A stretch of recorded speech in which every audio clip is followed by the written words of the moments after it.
Oh, I still have my older Americans month thing down here. I'll take that off. So what, I'm sorry, what are the questions? I got distracted because I know all the people that are in my group. This never fails. So fortunately, I have, Jill and Tracy and I all have copies of the presentation. We can look up what we asked you. The first topic is what in your organization. Hi, Sarah from Idaho. What's been your most successful equity effort? What elements do you think helped it to succeed? And have you had any disappointments expanding equity to your services? And, sort of lessons learned. What do you think you'd do differently? So those are basically our successes and our not so successes. And you can take a minute to think about that. I will start with the successes. Yay. Is basically, meeting them where they are in their community, showing up in their community, showing up in the churches, showing up at their events, and getting familiar with the culture and just becoming a trusted resource within that community, for starters. And how does that, I guess what I'm going to say is, what aspect of your program was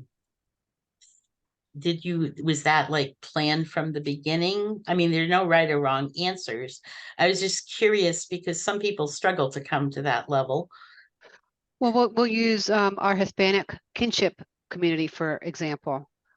We have, let's say, Hispanic social workers, that have been in the community, that are involved in the community, that are Hispanic, that live the culture.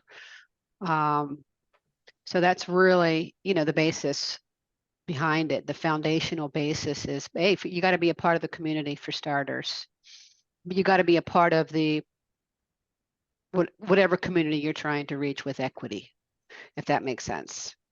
You can't just be someone like me and show up in the Native American tribe and expect them to trust, to trust me as an advocate.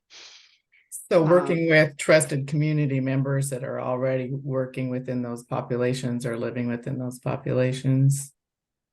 Absolutely. Yeah. Sarah, you sounded like you were doing some grassroots attempts at outreach. Did you have like people that were already working in those communities to do that, or what was? Oh, I don't see Sarah. Or someone, who was it that was the first person that started talking? Oh, Lynn. Oh yeah. Lynn. Sorry, Lynn. That was me. No, I mean before yeah. Lynn. Oh, maybe it wasn't. I'm sorry. it's okay. Anybody else would like to talk is fine. No, these programs have been going on for a while, and it really is foundational work. As we grow and try to find, let's say this person ages out of the position, we want somebody that is very similar, that can fill that role. You know what I mean? That can speak the language, basically.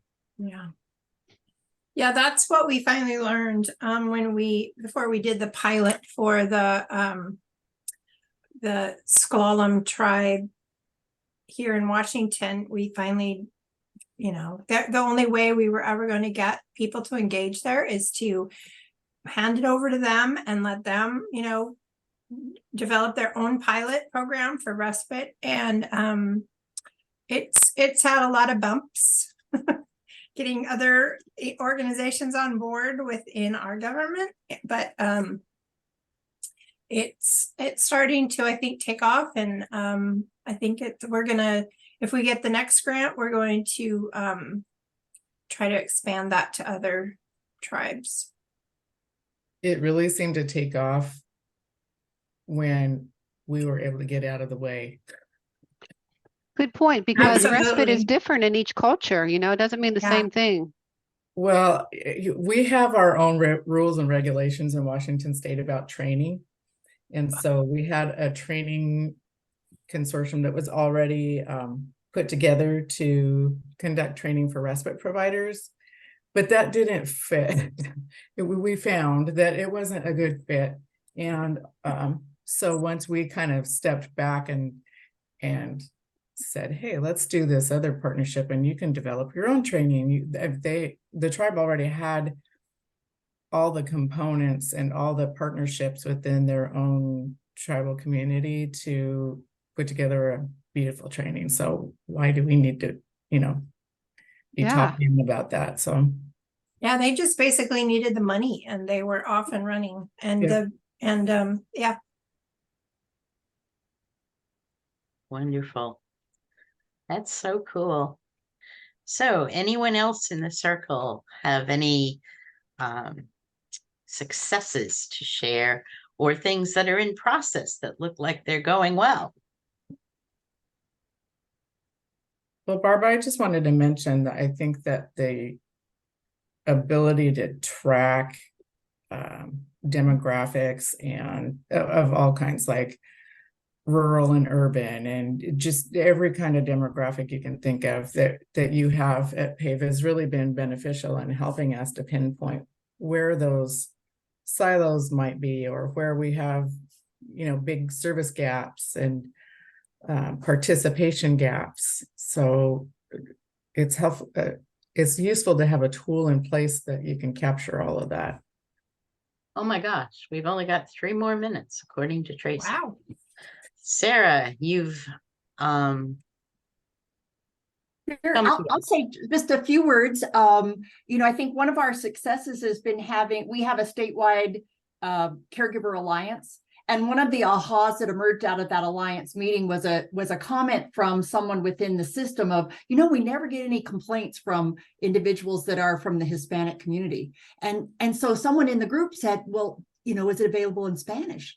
And the person within the system said, well, no, it's not. So it was kind of like one of those, there's so much work to do. But I think one of the success stories, so that's one success story, is having a forum where it even is kind of exposed or becomes to light. The other work that we've done is we have a very talented graduate student that's been doing a very thorough review of the literature around kind of how do we identify the cultural norms, particularly within the Hispanic population, to speak that language that Lynn is talking of. And then the second phase is to do some qualitative interviews with programs across the country that work specifically with the Latinx population to learn from them. And one of the key takeaways from that research is the importance of language. Using a language line is not language. That is not an appropriate strategy or a fix. So I think, as Lynn said, this whole piece of connecting authentically is really important, but the literature has been super helpful. And I'm happy to share the paper that they have put together. I'll put it in the big chat room because the students and partners have done a wonderful job with that research. So That's great. I would love to see that. super, super. We haven't been bumped out yet. Any Leslie, Erin, or Dana, do you have anything you want to raise? If you don't feel like you have a success, are you running into barriers that are frustrating you?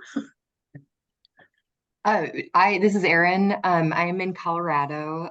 We've seen a lot of success just with the self-directed model in general.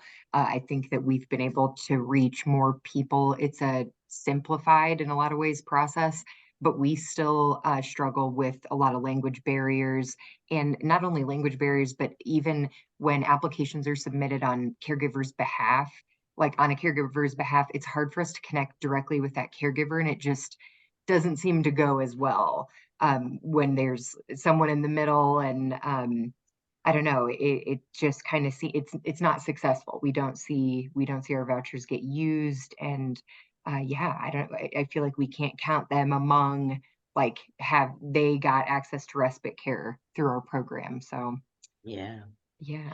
Wow.